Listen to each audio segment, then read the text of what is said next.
Bon matin à tout le monde. Content de vous voir parmi nous, ceux qui ne sont pas malades ou accidentés ce matin. C'était quelque chose, la petite neige qu'on a reçue cette nuit. Je ne fais aucune blague à ce sujet-là. J'espère vraiment qu'il n'y a personne qui a eu de pépins sur la route, mais on est bien content de vous voir tous ici sains et saufs.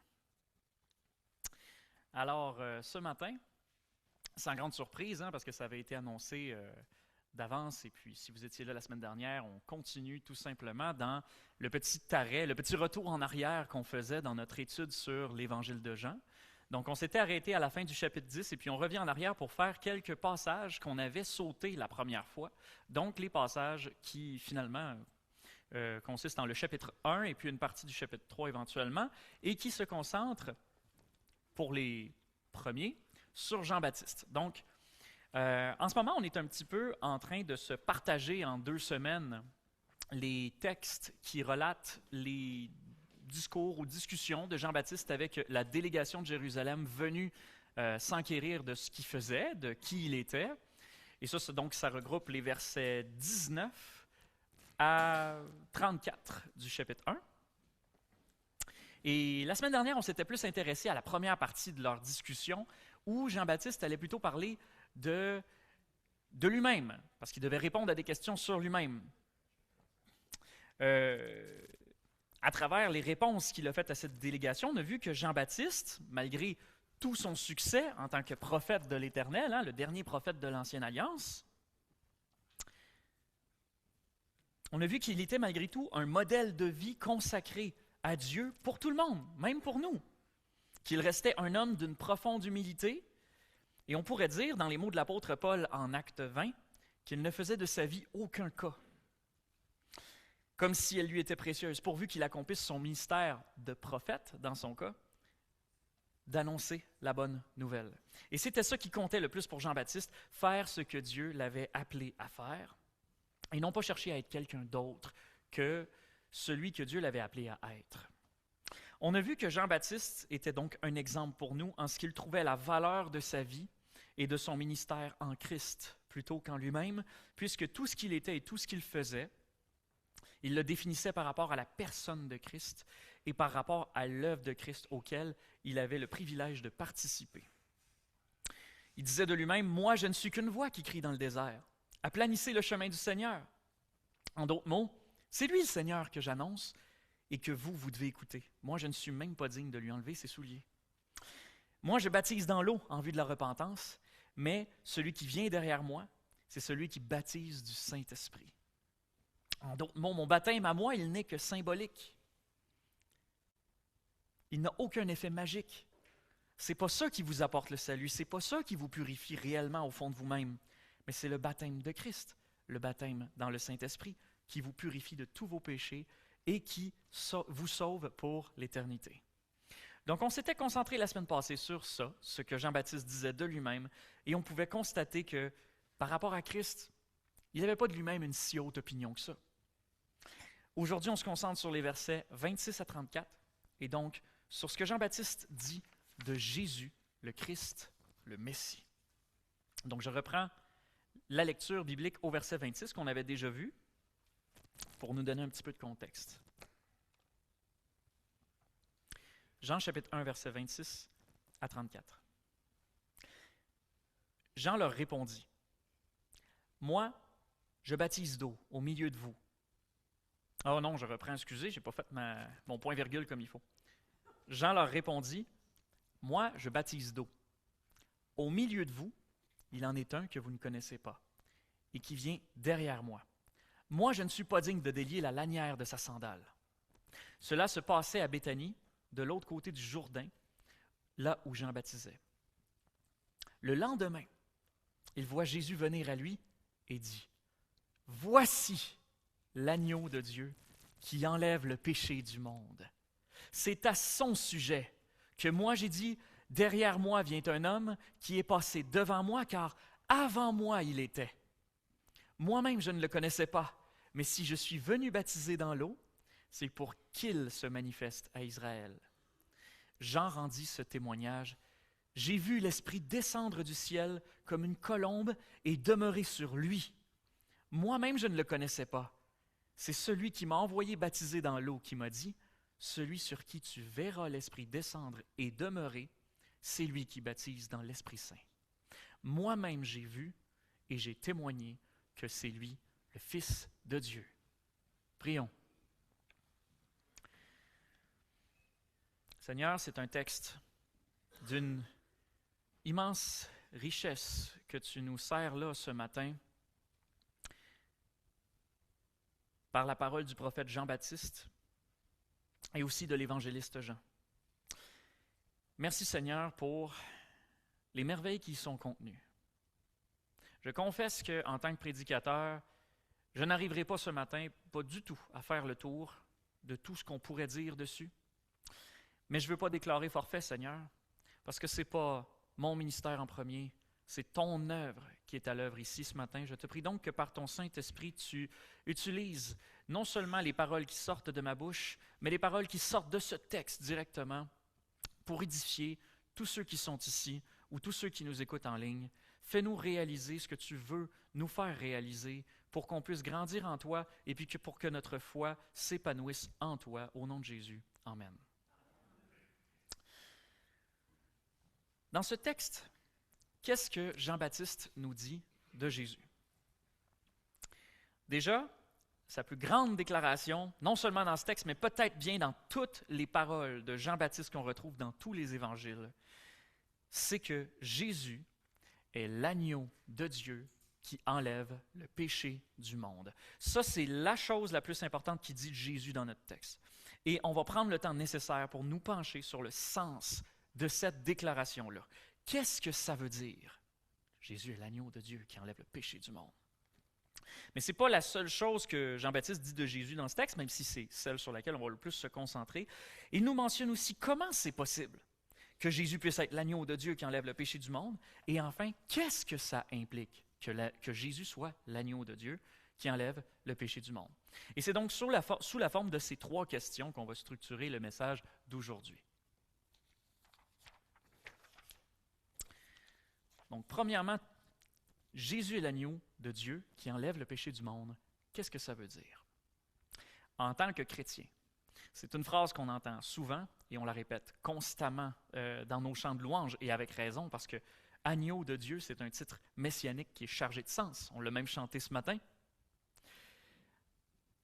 Et je suis sûr que si je demandais à une personne ici, n'importe qui, de m'expliquer qu'est-ce que ça veut dire pour toi que Jésus est l'agneau de Dieu qui enlève le péché du monde. Alors, je vais demander à... Non, c'est pas vrai. Je demande à personne, mais je suis sûr que si je demande à n'importe qui ici, vous seriez à peu près tous capables de me donner une réponse qui est biblique et qui justifie pourquoi on exprime notre reconnaissance envers le fait que Jésus est notre agneau qui ôte le péché du monde, et ce, tous les dimanches. C'est quoi la première explication à laquelle on pense quand on dit que Jésus est l'agneau de Dieu qui enlève le péché du monde? Des idées? Oui? Quelle idée?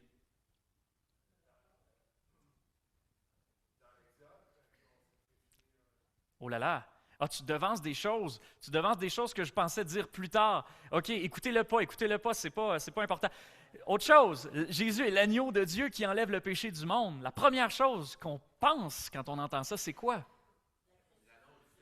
La crucifixion, je l'ai entendu, mais c'est une bonne idée aussi, l'annonce du salut. Évidemment, le salut.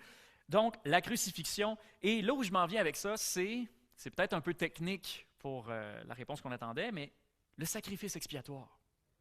Le sacrifice expiatoire. Une expression qui comporte deux mots, sacrifice et expiatoire. Et je pense donc que ça vaut la peine ce matin, alors qu'on parle de l'agneau de Dieu qui enlève le péché du monde, qu'on comprenne bien ces deux mots-là. Sacrifice. C'est le geste de donner à Dieu un animal sans défaut de son troupeau en l'immolant, c'est-à-dire en le tuant devant Dieu. La pratique du sacrifice d'animaux, c'est Dieu lui-même qui l'a institué dans l'Ancien Testament des millénaires avant Jésus. Et ça symbolise le prix significatif à payer pour le péché. Là, attention, il existe effectivement dans l'Ancien Testament plus d'un type de sacrifice, mais dans le cas du sacrifice pour le péché, plus particulièrement, ça symbolise fortement le prix à payer pour le péché. Donc, un animal, et qui plus est, un animal sans défaut de son troupeau, donc une de ses plus belles bêtes. Et ça symbolise aussi le fait que le salaire du péché, c'est la mort. Puisque Dieu est la source de toute vie et que le péché engendre inévitablement la séparation entre le pécheur souillé et le Dieu de toute perfection, il en résulte que le prix du péché, c'est la mort du pécheur, qui s'est lui-même séparé de la vie. Mais symboliquement, par la pratique des sacrifices d'animaux, Dieu annonçait aussi d'avance qu'il existait un autre moyen pour l'homme d'expier ses fautes qu'en mourant toujours lui-même, mais en faisant passer sa condamnation sur quelqu'un d'autre. Pas n'importe qui, cependant, mais quelqu'un qui est sans défaut, comme l'animal qui devait être sans défaut. 1 Pierre 1,19 nous dit que c'est Jésus-Christ qui nous a rachetés par son précieux sang, comme celui d'un agneau sans défaut et sans tache. Le mot expiatoire maintenant. L'expiation, c'est le procédé fourni par Dieu, par lequel le péché peut être puni, tout en permettant aux pécheurs d'être pardonnés de ses péchés. Le sacrifice d'animaux dans l'Ancien Testament n'était qu'une préfiguration de l'expiation et pas une expiation complète. Pourquoi? Parce que Romains 3, 25 nous dit que sous l'Ancienne Alliance, donc l'Ancien Testament, avec les sacrifices d'animaux, les péchés étaient encore laissés impunis. Les Juifs pouvaient être réellement et pleinement pardonnés, mais il fallait encore que justice soit définitivement et complètement rendue pour leurs fautes. Et c'est en Jésus, nous dit Romains 3, versets 25 et 26, que Jésus montre sa justice, et je l'ai dit pour vous, c'est lui que Dieu a destiné par son sang à être, pour ceux qui croiraient, victime propitiatoire, afin de montrer sa justice, parce qu'il avait laissé impunis les péchés commis auparavant, au temps de sa patience, afin, dis-je, de montrer sa justice dans le temps présent, de manière à être juste, tout en justifiant celui qui a la foi en Jésus. Vous retournerez les lire, ceux-là. Romains 3, versets 25 et 26. Mais tout ça pour dire que dans le grand plan de Dieu, tous les péchés de l'histoire ont un moment par lequel ils sont expiés. Il n'y en a pas plusieurs, il y en a un et ça converge tout à la croix. En Romains 3, 25, on parle de victimes propitiatoires, entre autres. Vous l'avez peut-être entendu dans le texte. L'effet direct de l'expiation, c'est la propitiation. C'est deux termes qu'on utilise souvent de manière synonyme, même s'ils ne sont pas exactement synonymes.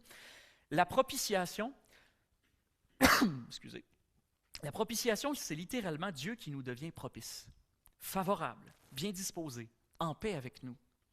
L'effet direct de l'expiation, c'est donc d'apaiser la colère de Dieu face aux pécheurs et ainsi de réconcilier l'homme avec Dieu. L'expiation, c'est donc la justice et l'amour de Dieu mis en œuvre de concert dans un seul acte historique et à la portée éternelle. Dieu qui a offert son Fils unique et bien-aimé en sacrifice expiatoire pour les péchés de quiconque met sa foi en lui.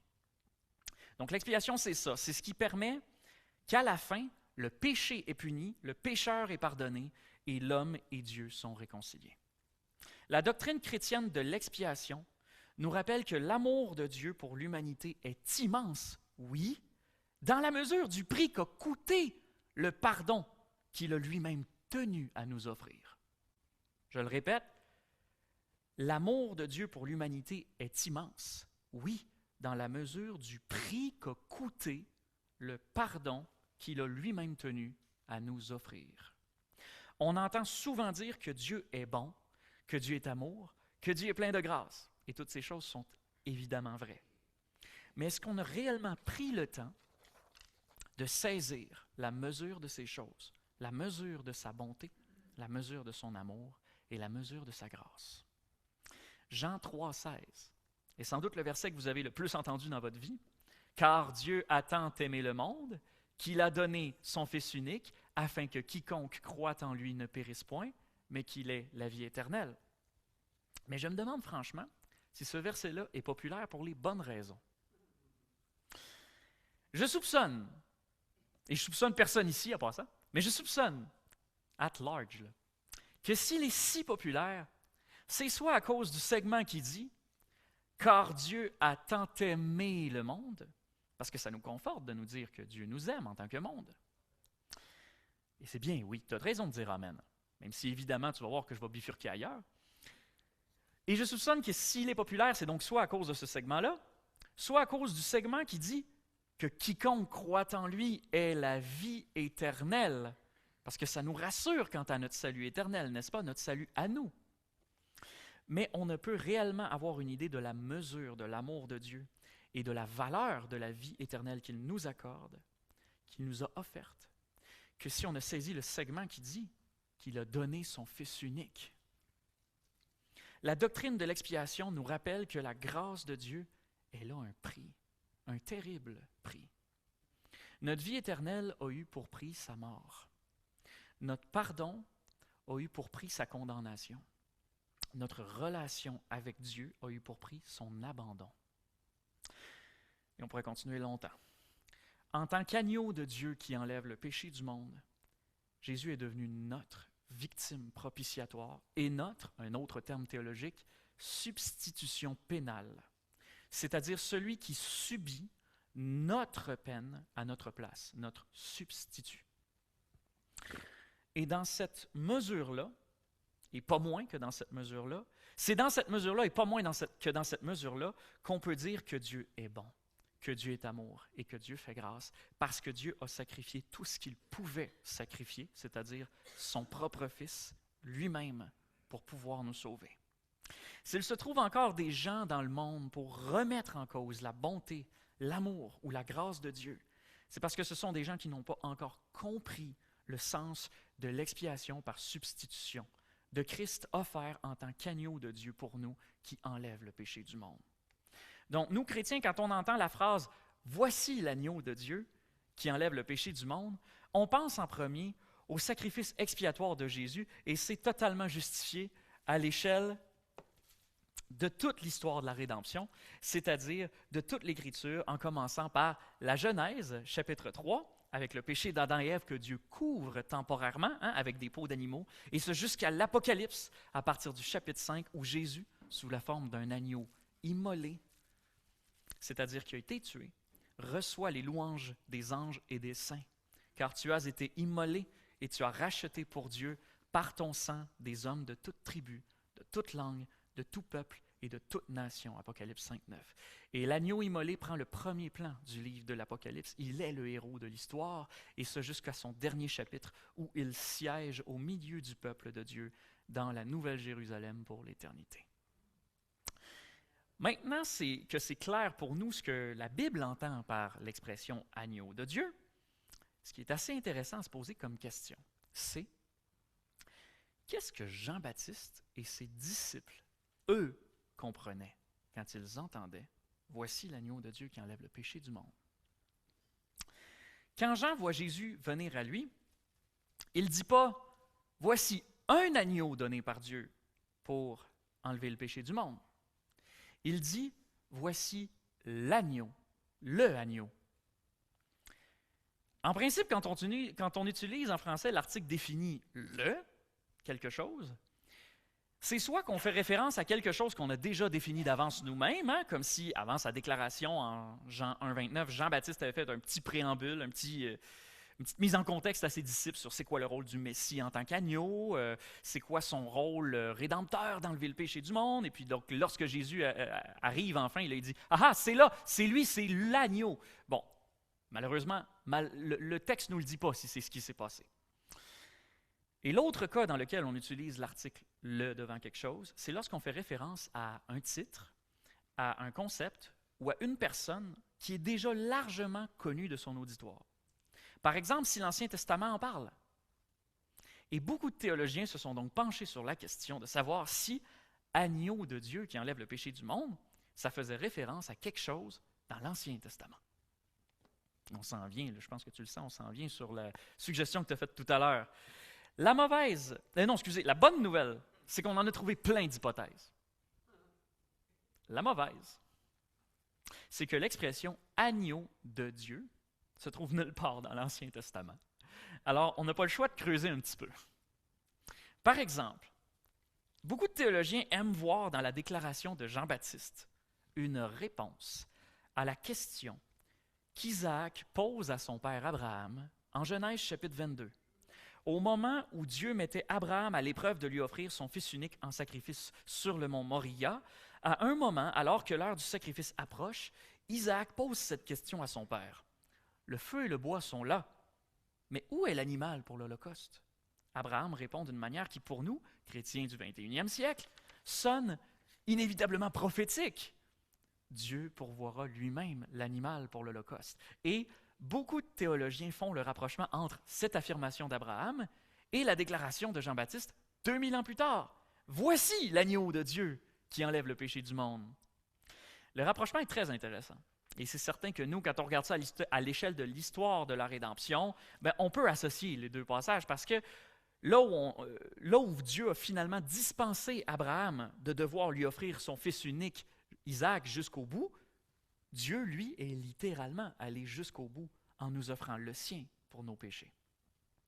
Mais là où il y a malheureusement une limite au lien qu'on peut faire entre les deux récits, c'est que le sacrifice sur le mont Moria, en l'occurrence le sacrifice du bélier qui remplaçait Isaac, c'est un holocauste. Donc, pas un sacrifice d'expiation pour les péchés. La notion de péché ne se trouve pas dans ce passage-là. Or, Jésus est l'agneau de Dieu qui enlève le péché du monde. Ce n'est pas ça l'enjeu de Genèse 22. L'enjeu, c'est la foi d'Abraham. Donc, même si nous, on peut faire un rapprochement de notre point de vue externe, il est peu probable que Jean-Baptiste ou une personne qui l'écoutait à ce moment-là pensait activement au sacrifice d'Isaac. Ça, c'est juste un exemple de lien qu'on peut trouver entre Jean 1, 29 et l'Ancien Testament. Je vous mentionne celui-là parce que je l'ai entendu souvent, je l'ai même entendu prêcher sur Jean 1, 29. Mais je ne vais pas vous faire une liste de tous les parallèles qu'on peut trouver parce que il y en aurait beaucoup trop. Honnêtement, je ne sais pas si, en dehors de Jean 1, 29, j'ai trouvé un seul verset où j'ai pris autant de notes, d'hypothèses et de théories et de suppositions différentes sur l'explication qu'on pourrait trouver. C'était vraiment, vraiment intéressant, mais je vous l'épargne parce que, bon, on veut tout être parti avant 2 heures. Parmi les rapprochements les plus intéressants, cependant, qu'on peut faire, il y a le fait que Jésus est notre agneau pascal, donc, c'est-à-dire l'agneau qui était offert à la fête de la Pâque juive au moment de la libération d'Égypte. C'est un rapprochement intéressant parce que l'Évangile de Jean lui-même associe fréquemment Jésus à l'agneau pascal de l'Ancien Testament et on en avait nous-mêmes parlé dans le passage sur Jean 6, dans le discours sur le pain de vie, où Jésus disait à un moment donné qu'il fallait manger sa chair et boire son sang pour avoir la vie éternelle. Puis on s'était dit ensemble, ouais, mais la chair et le sang, ce n'est pas vraiment les éléments constitutifs du pain. Il faisait allusion à autre chose, et le texte nous disait qu'on était à l'approche de la Pâque. Donc, on pouvait voir un sous-entendu de l'agneau pascal. Et plus loin encore, en Jean chapitre 19, durant le récit de la crucifixion, Jean fait plusieurs références vraiment explicites à l'agneau pascal de l'Ancien Testament, notamment lorsqu'il cite « Aucun de ses os ne sera brisé ». C'est de l'agneau pascal que ça parle, qui nous vient donc d'Exode 12, 46. Donc ça, c'est un rapprochement intéressant aussi parce qu'on sait que l'Évangile de Jean, ailleurs, compare déjà Jésus à l'agneau pascal. Cependant, on a encore le même problème que Genèse 22. Ça ne parle pas explicitement de pardon des péchés, l'agneau pascal. Il y a évidemment l'aspect de sauver de la mort avec l'ange de la mort, mais ce n'est pas explicitement mentionné que c'est un agneau pour le péché. Le théologien Donald Carson avoue d'ailleurs que ce n'est pas facile de savoir à quoi Jean-Baptiste pensait en présentant Jésus comme l'agneau de Dieu qui enlève le péché du monde. Selon Carson, le plus probable, c'est que Jean-Baptiste pensait à un agneau guerrier, un agneau triomphant. Parce qu'au 1er siècle, c'était un symbole qui était très répandu dans la littérature juive, et comme de fait, l'agneau qu'on voit dans le livre de l'Apocalypse, il est un agneau puissant et triomphant. Donc, selon Donald Carson, c'est probablement dans cette optique-là que Jean-Baptiste envisageait Jésus lorsqu'il le proclamait « Agneau de Dieu qui enlève le péché du monde ». Et il y a 2 raisons pour lesquelles Donald Carson pense que Jean-Baptiste voit Jésus comme un agneau guerrier et triomphant, plutôt que comme une victime expiatoire, comme on a mentionné tout à l'heure. Première raison, c'est parce que ça s'accorde avec les divers discours de Jean-Baptiste qu'on voit dans les 4 évangiles, où Jean-Baptiste semble vraiment présenter Jésus comme un être surpuissant, un juge divin. J'ai-tu dit qu'il présente Jean-Baptiste? Jean-Baptiste présente Jésus? Parce que Jean-Baptiste présente Jésus comme un être surpuissant, un juge divin. Je vous lis par exemple Matthieu 3, 12. « Il a son vent à la main, une sorte de panier d'osier utilisé en agriculture. Il nettoiera son aire, il recueillera son blé dans la grange, mais il brûlera la paille dans un feu qui ne s'éteint pas. On a vraiment la description d'un Jésus dans toute sa splendeur, qui accorde aux justes la vie éternelle, mais qui jette en enfer les injustes pour l'éternité. Jésus, dans la prédication de Jean-Baptiste, n'apporte pas uniquement le salut. Il est aussi celui qui apporte avec lui le jugement de la fin des temps. Et j'ai vraiment l'impression parfois que Jean-Baptiste, lorsqu'il nous parle de Jésus dans les évangiles, il a en tête la vision de la seconde venue de Jésus. Peut-être encore plus que la première. Et c'est peut-être pour ça aussi que Jean-Baptiste semble aussi surpris lorsque, quelque temps plus tard, depuis sa prison, lorsqu'il constate qu'en fait Jésus n'est pas venu comme un Messie triomphant, mais comme un Messie souffrant qui se met au service des autres. Jésus dit en Marc 10, 45, je ne sais pas si ma phrase fait du sens, mais en tout cas je mentionne au passage que Jésus dit en Marc 10, 45, « Car le Fils de l'homme est venu non pour être servi, mais pour servir et donner sa vie comme la rançon pour plusieurs. » Donc, Jésus renverse les attentes messianiques de tout le monde. D'où la question que Jean lui envoie poser depuis la prison où Hérode Antipas le détenait, en Matthieu 11, 3. « Es-tu celui qui doit venir, ou devons-nous en attendre un autre? » Même Jean était perplexe. Lui, le prophète qui était le plus proche de la révélation de Dieu à la croix dans l'histoire de la révélation et de la rédemption, il ne semblait pas avoir anticipé à quoi ressemblerait véritablement le ministère de Jésus. Même lui, le prophète, il n'avait pas vu venir. Du moins, pas entièrement. Et ça, la question que Jean-Baptiste pose à Jésus en Matthieu 11, c'est la deuxième raison pour laquelle Donald Carson pense que Jean-Baptiste avait surtout en tête un agneau guerrier et triomphant, en présentant Jésus au peuple comme l'agneau de Dieu qui enlève le péché du monde. Mais là, attention, je ne suis surtout pas en train de vous dire que Jean était dans l'erreur. Et ce n'est pas non plus ce que dit Donald Carson. Jean n'était pas dans l'erreur. Premièrement, parce que même si Jean voyait Jésus comme un agneau triomphant, il avait raison de le voir comme ça. Parce que, ne serait-ce que parce que, comme on l'a vu, Jésus est effectivement l'agneau immolé en Apocalypse, qui règne pour l'éternité. Mais deuxièmement, Jean-Baptiste n'était pas dans l'erreur du tout, parce que une chose que l'auteur Jean, l'évangéliste cette fois-ci, nous montre, c'est que Dieu est tellement en contrôle, tellement souverain sur les événements pour accomplir ses plans, qu'à plusieurs occasions dans l'évangile de Jean, des personnes qui comprennent mal Jésus et ce qu'il fait vont pourtant dire de lui des choses qui sont encore plus vraies que ce qu'elles-mêmes pensent dire. Pour ne prendre que quelques exemples très rapides, la femme samaritaine en Jean 4, qu'on a vu ensemble, à un moment donné, elle cherche à provoquer Jésus. Et qu'est-ce qu'il lui dit? Elle lui dit, « Serais-tu toi plus grand que Jacob, notre père, qui nous a donné ce puits et qui en a bu lui-même? » Elle dit ça à Jésus, qui est lui-même la source d'eau vive. Il ne construit pas des puits, Jésus. Il est le puits qui étanche la soif pour toujours. Même chose lorsque les Juifs provoquent Jésus en Jean 8. « Serais-tu toi plus grand qu'Abraham, notre père, qui est mort? » Et Jésus répond, « Amen, amen, je vous le dis. Avant qu'Abraham vienne à l'existence, je suis. » Non seulement il était là quand Abraham était mort, il était là avant qu'il vienne au monde. Et il y en a plein des petits exemples comme ça dans l'Évangile de Jean. Je nous en laisse pour plus tard volontairement ici, mais le plus explicite, écrit mot pour mot, que c'est un cas ironique. Ce n'est pas le mot ironique, mais vous allez comprendre ce que je veux dire. C'est en Jean 11, les versets 51 et 52. Lorsque le grand prêtre Caïphe, qui complote activement pour faire assassiner Jésus, le crime le plus odieux de l'histoire de l'humanité, le plus injustifiable, justifie son méfait par une parole qui s'est avérée prophétique, mais sans qu'il le sache. Voici ce qu'il dit. « Il est dans votre intérêt qu'un seul homme meure pour le peuple et que la nation tout entière ne périsse pas. » En disant ça, ce qu'il avait en tête, soi-disant, c'était l'apaisement de l'Empire romain. Tuer Jésus pour pas qu'il fasse de vagues, pour pas qu'il leur attire d'ennui. Du moins, ça, c'était son excuse. Mais Jean dit ceci en Jean 11, 51 et 52. « Or, il ne disait pas cela de lui-même, mais étant souverain sacrificateur cette année-là, il prophétisa que Jésus devait mourir pour la nation. Et ce n'était pas pour la nation seulement, c'était aussi afin de réunir en un seul corps les enfants de Dieu dispersés. Parce que, comme on l'a expliqué tout à l'heure, le sacrifice expiatoire de Jésus est nécessaire pour notre salut. Comme Caïphe le disait, il est nécessaire. Il est dans notre intérêt qu'un seul homme meure pour nous tous, c'est vrai. Parce que sans la mort de Jésus, personne ne peut être sauvé. Mais ce n'est pas l'Empire romain qui doit être apaisé en réalité, c'est la colère de Dieu contre le pécheur. Et ça, Caïphe n'en savait rien. Mais il a quand même dit quelque chose qui, dans le contexte, dépassait de loin ce qu'il cherchait à dire.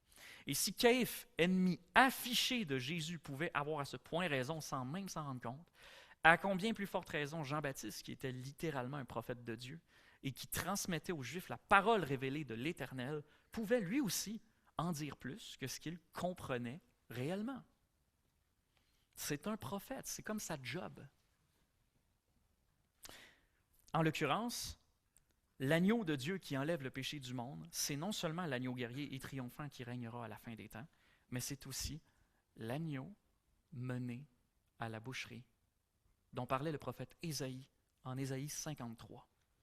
Non pas un agneau, triomphant dans le contexte, mais le serviteur de l'Éternel, un serviteur souffrant comme un agneau destiné à la boucherie. Et je vous lis donc Ésaïe 53, les versets 3 à 12. Méprisé et abandonné des hommes, homme de douleur et habitué à la souffrance, semblable à celui dont on détourne le visage. Nous l'avons dédaigné, nous n'avons fait de lui aucun cas. Cependant, ce sont nos souffrances qu'il a portées. C'est de nos douleurs qu'il s'est chargé. Et nous l'avons considéré comme puni, frappé de Dieu et humilié. Mais il était blessé pour nos péchés, brisé pour nos iniquités. Le châtiment qui nous donne la paix est tombé sur lui. Et c'est par ses meurtrissures que nous sommes guéris. Nous étions tous errants comme des brebis, chacun suivait sa propre voie. Et l'Éternel a fait retomber sur lui l'iniquité de nous tous.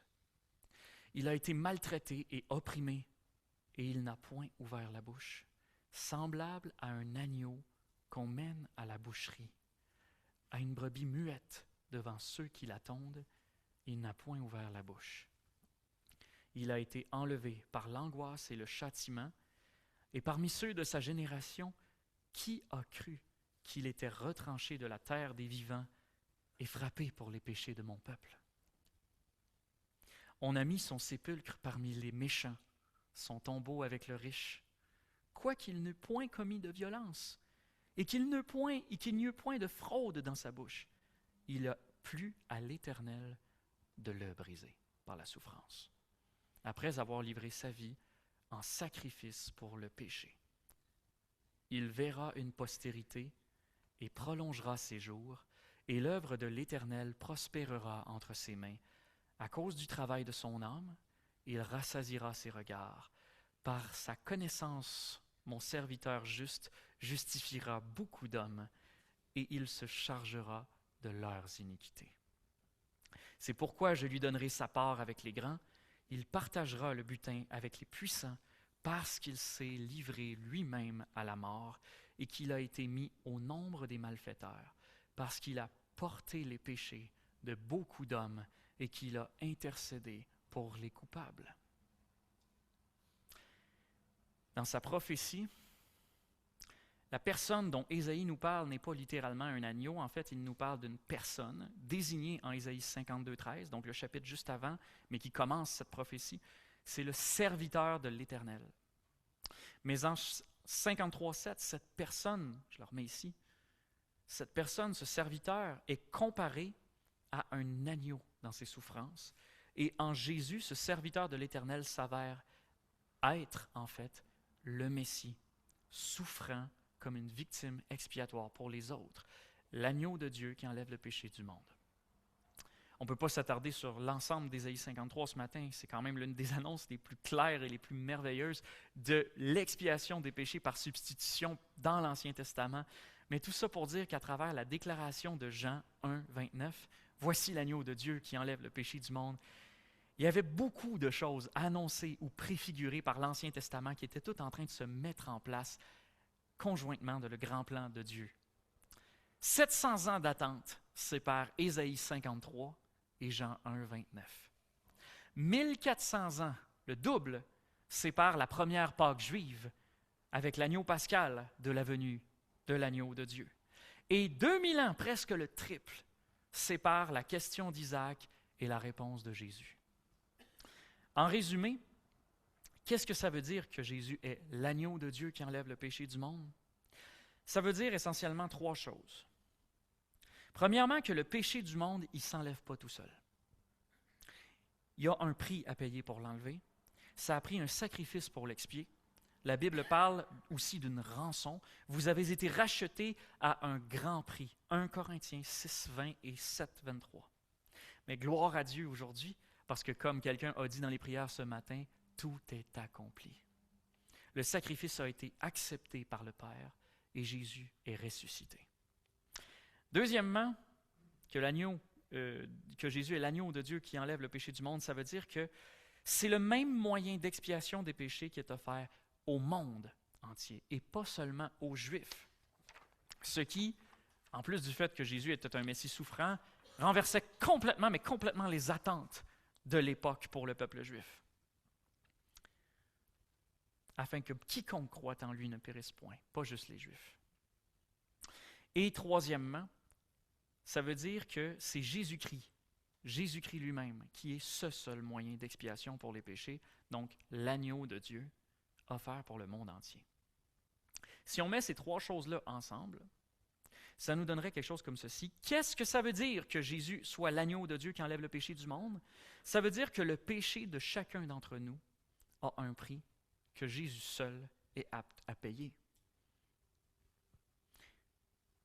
C'est aussi le message essentiel à retirer de ce que Jean 1, 29 nous communique.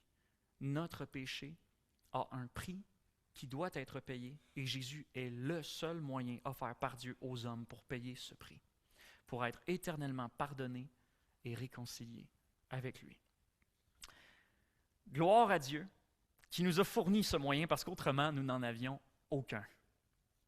Nous ne pouvons pas individuellement nous arranger avec Dieu, l'amadouer ou lui donner un pot de vin sans passer par Jésus.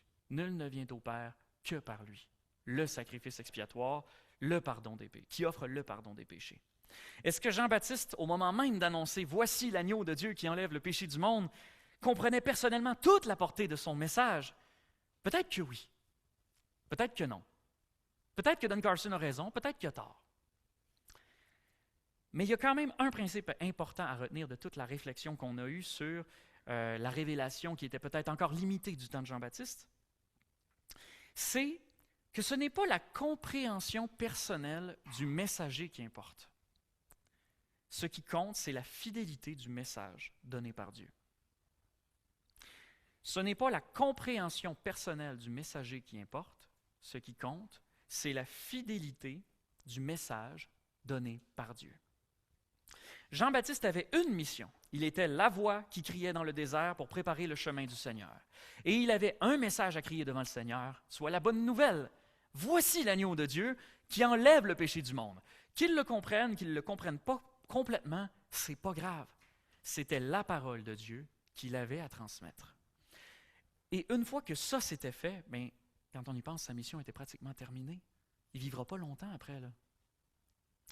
Mais même après sa mort, quand Jésus repasse à Béthanie au-delà du Jourdain, qu'est-ce que les foules qui se souvenaient du message de Jean-Baptiste disaient? On l'a vu ensemble lorsqu'on a parlé de Jean chapitre 10, les versets 39 à 42. Qu'est-ce que les foules disaient de Jean-Baptiste ou de Jésus par rapport à Jean-Baptiste? On va se rafraîchir la mémoire. Il disait tout ce que Jean a dit de cet homme était vrai. Jean 10, 41. Et dans ce lieu-là, plusieurs crurent en lui, c'est-à-dire en Jésus. Jean 10, 42, le verset qui suit. Je vous rafraîchis donc la mémoire, ça c'était le message central du message, je crois qu'on l'avait fait le 7 décembre. Que notre vie soit telle que tous ceux qui resteront après nous puissent dire tout ce qu'il ou elle a dit de Jésus était vrai. Mais je trouve ça encore plus fou à méditer. C'est intéressant, la prédication par exposition suivie. On peut recycler d'anciens messages centraux et les reméditer à la lumière d'autres textes qu'on ajoute, et en l'occurrence, un texte qui est en arrière, au chapitre 1. Donc, je trouve ça encore plus fou à méditer, ce message-là, si on ajoute l'idée que peut-être que Jean-Baptiste lui-même ne comprenait pas la portée de tout ce qu'il disait sur Jésus. Mais il a annoncé l'Évangile quand même et avec conviction. Et son ministère a changé des vies quand même. Il a conduit des gens à Christ parce qu'il avait transmis fidèlement le message que Dieu lui avait donné à dire.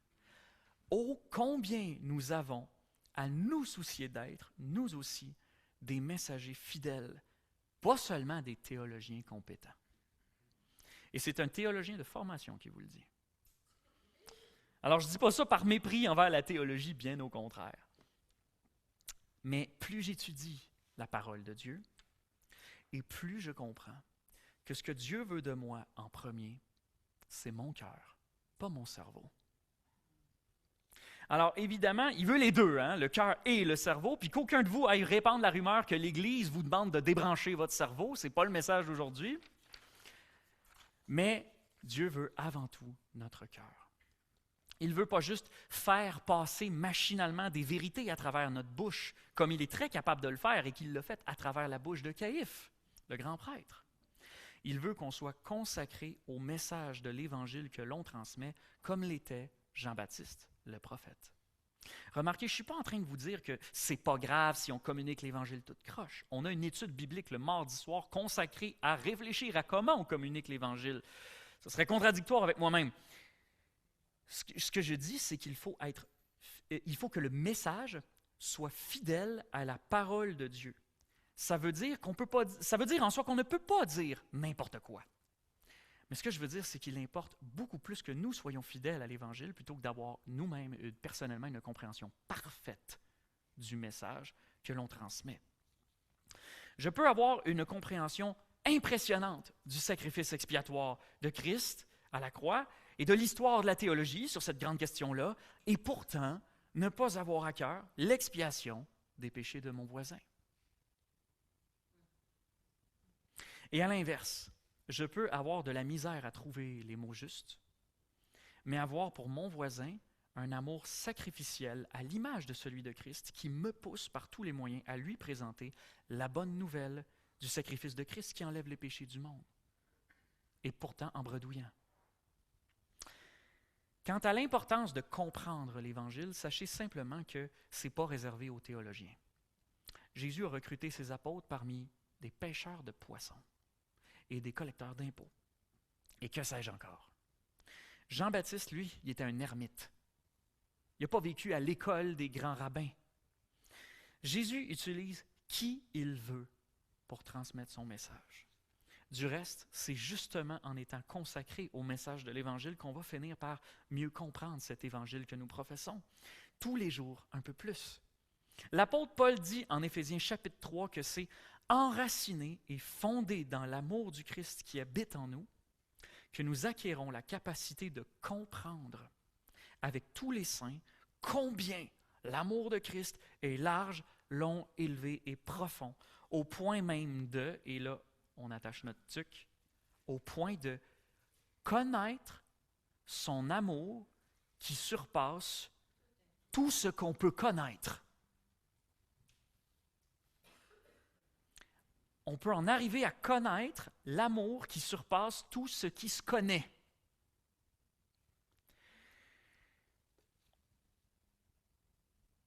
Ça, la condition à ça, c'est pas d'être des théologiens. C'est pas d'être un grand prêtre. Mais c'est si on est enraciné et fondé dans l'amour du Christ. Vous voulez mieux comprendre l'Évangile que vous prêchez? Ça commence par l'amour du Christ.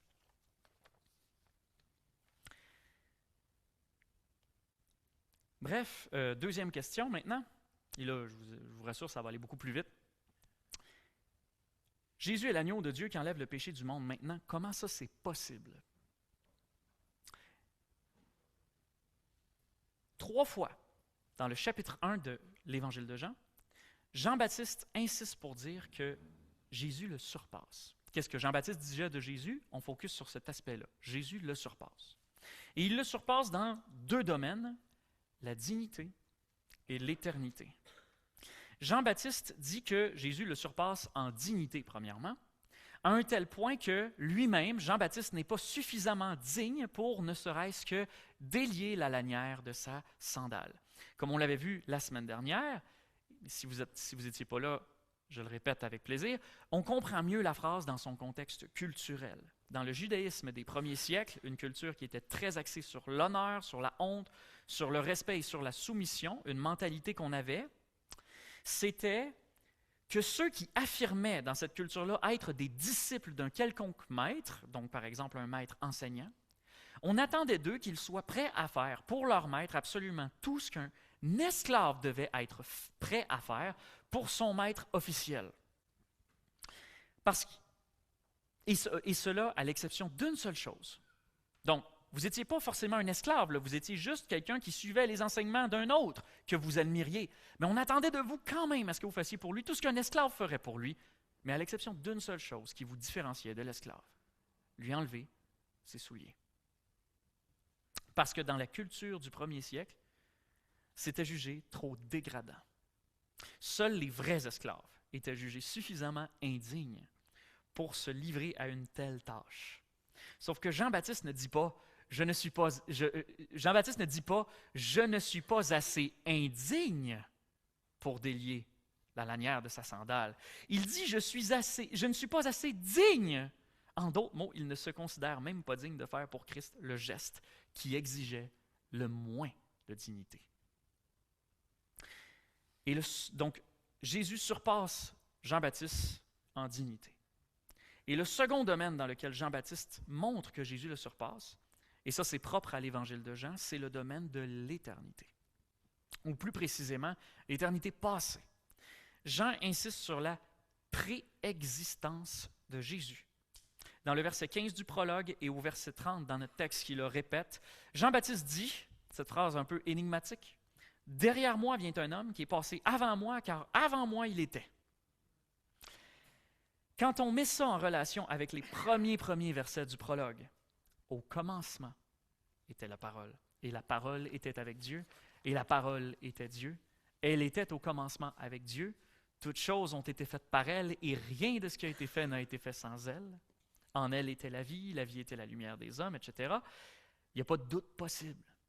Jean ne veut pas seulement dire que Jésus est né avant lui, parce que techniquement, c'est Jean l'aîné des deux. Jean veut dire que c'est quand même... Jean veut dire que partout où lui y va, c'est quand même Jésus qui est arrivé le premier, parce que c'est Jésus qui a créé le monde où lui a marché. La parole était Dieu. C'est ça que Jean cherche à faire comprendre. Et si Jésus est Dieu, c'est qu'il est à la fois éternel, il est hors du temps, passé, présent, futur, et qu'il est infini. Et le fait que Jésus soit Dieu, non seulement c'est déjà en soi une révélation extraordinaire, mais dans le contexte de la déclaration, on revient à notre fameux « Voici l'agneau de Dieu qui enlève le péché du monde », c'est ce qui nous explique comment Jésus peut enlever le péché du monde. Il peut enlever le péché du monde parce qu'il est pleinement Dieu. Et que son sacrifice a par conséquent une valeur infinie. De même que parce qu'il est homme, il peut enlever le péché du monde. Pourquoi? Parce que c'est en qualité d'homme qu'il peut prendre le châtiment d'un autre homme et souffrir le châtiment réservé à un homme. On a expliqué tout à l'heure la doctrine de l'expiation par substitution pénale. Jésus qui paye à notre place le prix de notre péché par sa mort. Il y a des gens qui se sont posé la question, comment est-ce que la mort temporaire de Jésus, qui est ressuscité au bout de 3 jours, peut expier pleinement notre condamnation à nous qui consistait en un châtiment éternel? Pour le dire aussi simplement que possible, parce que ça fait couler beaucoup d'encre, l'expiation par le sacrifice du Christ à notre place est pleinement suffisante, car étant Dieu, son sacrifice a déjà une valeur infinie. Tandis que nous, on n'aurait pas assez de l'éternité pour finir de payer notre dette. La souffrance qu'il a endurée, l'abandon qu'il a enduré, ils ont une valeur qui est réellement infinie. Une citation que j'ai entendue récemment et qui explique bien la nécessité que Jésus soit à la fois pleinement homme et pleinement Dieu pour faire notre expiation, et non seulement notre expiation, mais aussi l'intercession dans les cieux auprès du Père pour nous. C'est une citation du pasteur puritain anglais du XVIIe siècle, Stephen Charnock. et je vous le lis en français, « Il était Dieu homme sur terre, homme pour souffrir pour nous, et Dieu pour rendre cette souffrance précieuse. Il est Dieu homme au ciel, homme pour nous prendre en pitié, et Dieu pour rendre cette compassion efficace pour nous. » Je vous laisse la méditer quelques secondes.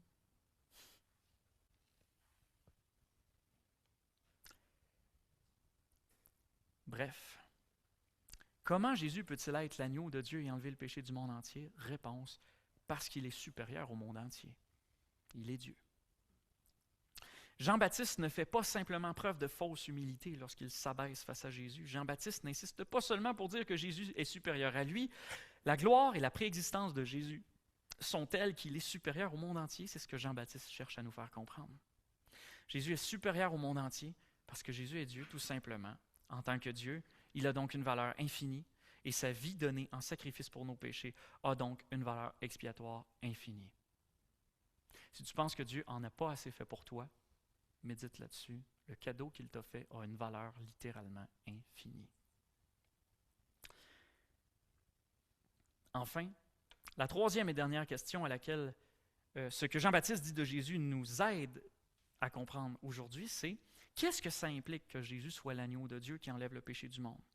Au verset 31, Jean dit ceci, « Moi-même je ne le connaissais pas, mais si je suis venu baptiser dans l'eau, c'est pour qu'il se manifeste à Israël. » Le but principal du ministère de Jean-Baptiste, et on l'a déjà dit la semaine passée, donc je ne vais pas tout répéter, mais c'est pas d'être connu lui-même, c'est pas d'avoir du succès dans son propre ministère, c'est de faire connaître Jésus. Il faut que Jésus se manifeste à Israël. Mais pourquoi faut-il absolument que Jésus soit manifesté, révélé, annoncé à tout Israël? Parce qu'il est le sauveur de tout Israël. Et si le baptême de Jean-Baptiste préfigurait bien quelque chose du salut de Christ, c'était pas juste parce que vous étiez un Israélite que vous étiez sauvé. Il vous fallait personnellement être repentant pour vos péchés et venir à Jésus-Christ pour avoir la vie. Et raison de plus donc pour que Jésus-Christ soit connu, pour que vous sachiez vers qui aller pour être pardonné. Vous deviez donc vous repentir personnellement de vos péchés et venir à Jésus-Christ, car c'est lui qui baptise dans l'Esprit Saint. À côté de ça, le baptême de Jean-Baptiste, c'était juste un baptême d'eau. C'est Jésus qui baptise dans l'Esprit Saint. Et l'expression « baptême dans l'Esprit Saint », ça vaut la peine de le mentionner parce que dans certains mouvements charismatiques, on a tendance à faire une distinction entre le baptême du salut et le baptême dans l'Esprit Saint, comme si le chrétien vivait une seconde expérience après son salut, comparable peut-être à la descente des langues de feu dans les Actes des Apôtres. Donc, d'abord, on est sauvé, et dans un second temps dans notre vie, on espère avoir le baptême de l'Esprit Saint, donc obtenir de Dieu des dons miraculeux. Mais si on comprend tout simplement ce que Jean nous enseigne de Jésus, il n'y a pas de deuxième baptême. Il y a un baptême de salut, ce n'est pas le baptême dans l'eau, c'est le baptême procuré par Jésus. Et ce baptême qui procure le salut, il est le baptême dans l'Esprit Saint. Il n'y a pas raison de faire de distinction entre baptême dans l'Esprit Saint et baptême qui donne le salut. Et le salut, bref. Le baptême dans l'Esprit Saint et le salut, c'est le même événement dans la vie du croyant. Une autre distinction qui vaudrait peut-être la peine de mentionner, mais je le fais au passage parce que techniquement, ce n'est pas l'évangile de Jean que ça concerne. Vous avez 4 évangiles dans lesquels Jean dit à peu près cette phrase, « Moi, je baptise d'eau, mais il vient après moi celui qui est plus puissant que moi ou celui que vous ne connaissez pas et qui baptise dans l'Esprit Saint. » Et dans 2 des 4 évangiles, la phrase se poursuit et dit, « Il baptise d'Esprit Saint et de feu. » Et apparemment, je ne savais pas que c'était un enjeu, mais apparemment, dans certains mouvements charismatiques encore, il y a cette idée qu'il y a soit 2 baptêmes, soit 3 baptêmes, je vous avoue que je ne suis pas certain trop de l'idée, mais qu'en plus du baptême dans l'Esprit Saint qu'on espère, on espère en plus un baptême de feu qui est encore supérieur. C'est Réal Gaudreau qui disait justement dans une de ses prédications qu'à un moment donné, il est allé dans une conférence, ce n'était pas un pasteur qui donnait ça, je pense que c'était une conférence d'hommes d'affaires chrétiens ou quelque chose dans le genre, mais le prédicateur en avant était littéralement en train de dire d'aspirer au baptême de feu et de demander à Dieu le baptême de feu. Je vais vous le dire simplement. Si vous recevez de Dieu le baptême de feu, c'est que vous êtes en enfer. Parce que les 2 évangiles sur 4 qui nous parlent du fait que Jésus baptise dans l'Esprit Saint, avec un bon français, il baptise d'Esprit Saint et de feu. Ce sont les évangiles de Matthieu et Luc. Et dans les 2 cas, donc Matthieu chapitre 3, verset 11 et Luc chapitre 3, verset 16, le verset qui suit immédiatement dit ce que je vous ai lu tout à l'heure, il a son vent à la main et il jette la paille dans un feu qui ne s'éteint point. Le feu mentionné immédiatement dont Jésus baptise, c'est le feu de l'enfer. Je vous rappelle que baptême, en grec, ça n'a pas un sens religieux hyper poussé. Baptême veut juste dire immerger. C'est peut-être une déclaration ironique en un sens. Vous avez 2 choix de baptême dans votre vie. Soit Dieu vous revêt de sa puissance, du Saint-Esprit pour être sauvé, il vous revêt de lui, ou vous êtes revêtu du feu qui consume. C'est l'enfer. Donc, c'est juste ça que veut dire baptême. Attendons-nous pas au fait qu'il y ait 2 baptêmes, parce que comme dit Éphésiens 4, 5, il n'y a qu'un seul baptême, effectivement, un seul baptême qui sauve. Mais le baptême de feu, c'est l'enfer, ni plus ni moins. Donc, pour revenir à l'expression du baptême du Saint-Esprit lui-même, qui fait référence à l'Esprit de Dieu, qui dans l'Ancien Testament était annoncé comme devant être répandu sur le peuple, on va lire ensemble quelque chose qu'on a déjà lu dans le passé. Ézéchiel chapitre 36, versets 25 à 27. « Je répandrai sur vous une eau pure et vous serez purifiés. » On a le symbole de l'eau. Que symbolise cette eau?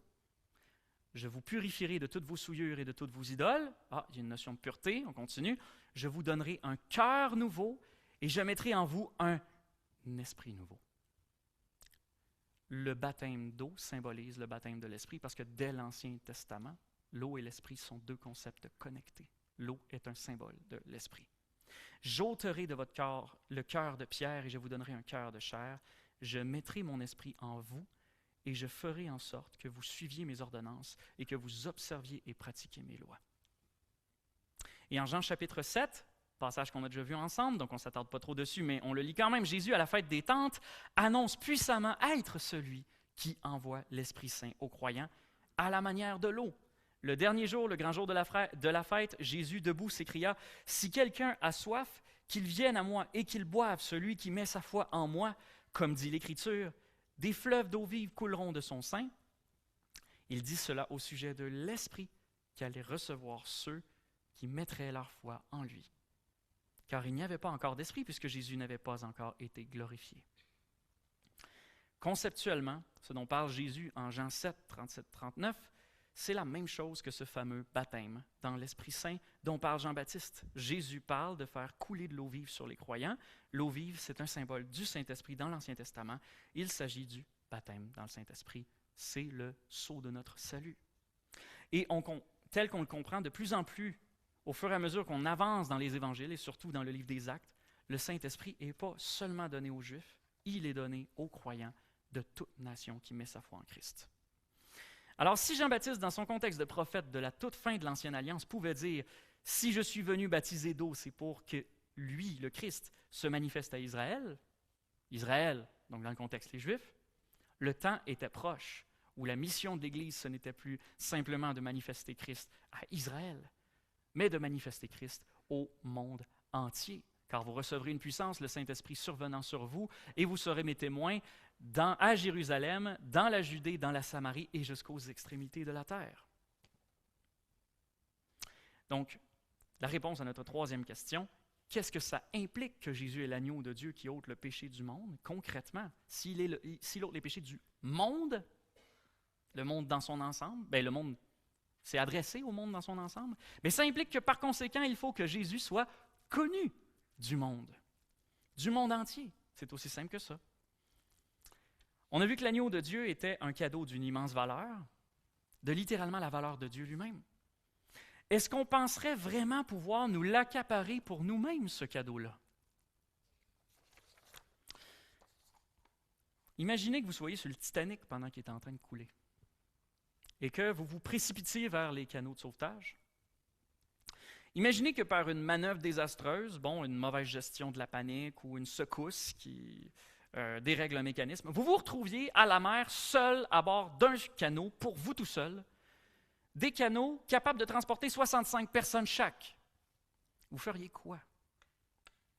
Est-ce que vous resteriez à bord de ce canot seul, content d'être enfin hors de danger pour vous-même?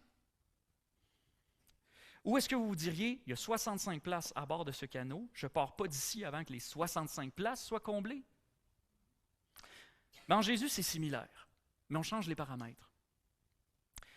Au lieu de plusieurs canots à 65 places, il n'y a qu'un seul canot. Sauf qu'il y a un nombre de places illimité, parce qu'il y a une valeur infinie. À quel point il faudrait être égoïste pour s'accaparer soi-même pour son seul confort personnel ou pour le confort de sa petite clique, de sa petite église de campagne, par exemple. Image très caricaturale.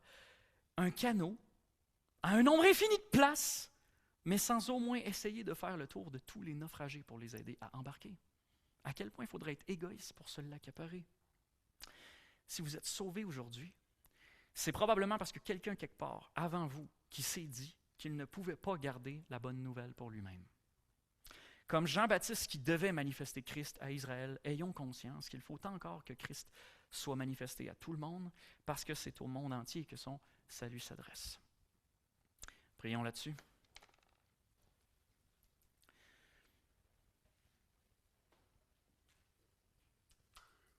Seigneur, comme c'est souvent le cas dans ton écriture, dans tes écritures, on peut passer des heures sur un seul verset qui peut nous présenter une information théorique. Dans ce verset, on apprend qui tu es et on apprend ce que tu fais. Qui tu es notre agneau. Ça veut dire que tu as été offert en sacrifice pour nos péchés, les péchés qu'on avait commis contre toi. Tu étais la personne offensée et tu as quand même choisi de prendre le parti de l'offenseur. Dans ce même passage, tu nous dis aussi que tu es offert pour le monde entier. Et nous, chrétiens qui font partie du monde païen par rapport aux Juifs nés au 21e siècle, je pense qu'on a perdu toute notion de ce que c'est que de découvrir la grâce, que le salut qui était jadis offert et présenté à un peuple particulier nous est désormais ouvert. Tu aurais pu, dans ta justice, tu aurais pu, tout en étant juste, tu aurais pu, tout en étant sans faute, décider de réserver le salut pour Israël. De même que tu aurais pu décider de réserver ton salut pour personne, tu aurais quand même été juste. Le fait est que nous sommes là et que le salut nous a été offert, que nous l'avons saisi par la puissance de ton esprit. Maintenant, nous pouvons être rachetés et partager ta joie d'annoncer ce salut au monde. Comme beaucoup de passages de l'Écriture, oui, ça nous présente une notion théorique, mais on ne se rend pas compte d'à quel point on peut méditer dessus et passer à l'action suite à ce qu'on apprend. Ce que j'ai fait ici, c'était qu'un brouillon, je dirais, d'éléments d'application. Évidemment qu'il faut l'annoncer à toute la terre. Le principe est évident, mais allons-nous nous bouger pour autant? Seigneur, on se console dans ceci, c'est que c'est toi qui es souverain et c'est toi qui vas nous diriger dans l'œuvre d'annoncer ton évangile autour de nous. Nous ne partons pas, et je ne voudrais pas que personne ici parte avec la pression de devoir être Jean-Baptiste, le prophète, ou de devoir être Jésus-Christ, le Christ, pour toute la terre, et de se dire, s'il y a une seule âme qui n'est pas montée dans le canot, c'est ma faute. Ce n'est pas l'idée ici. L'idée, c'est comme Jean-Baptiste, d'être fidèle en toutes choses, malgré nos limites, malgré notre compréhension limitée de tout ce que tu as fait, malgré tout le temps qu'on devrait encore passer à méditer ta parole, nous sommes appelés par ta grâce à faire quelque chose, une mission précieuse dont tu garantis le résultat. Je te prie donc de nous fortifier et de nous encourager, Seigneur, à ne pas donc nous décourager, de ne pas nous décourager, de ne pas nous dire qu'on n'est pas qualifié. Est qualifié celui que tu envoies, Seigneur, ni plus ni moins, et tu as envoyé toutes sortes d'hommes et de femmes dans l'histoire pour faire une différence qui a une valeur éternelle dans la vie des gens, c'est-à-dire présenter le cadeau merveilleux et précieux de Christ pour nous. Encourage-nous donc, Seigneur, par le témoignage de Jean-Baptiste, par le témoignage de l'Église à travers les siècles, et par cette réalité que tu es notre agneau qui enlève notre péché. Je ne l'ai pas précisé dans le message, mais je précise ici. Quand tu dis que tu enlèves notre péché, le verbe a vraiment la valeur d'enlever, d'ôter, d'emporter au loin. Notre péché n'existe plus devant toi. Il a été détruit à la croix. Merci Seigneur Jésus. On n'aurait jamais pu obtenir ça sans toi. Au nom de Jésus, on te remercie. Amen.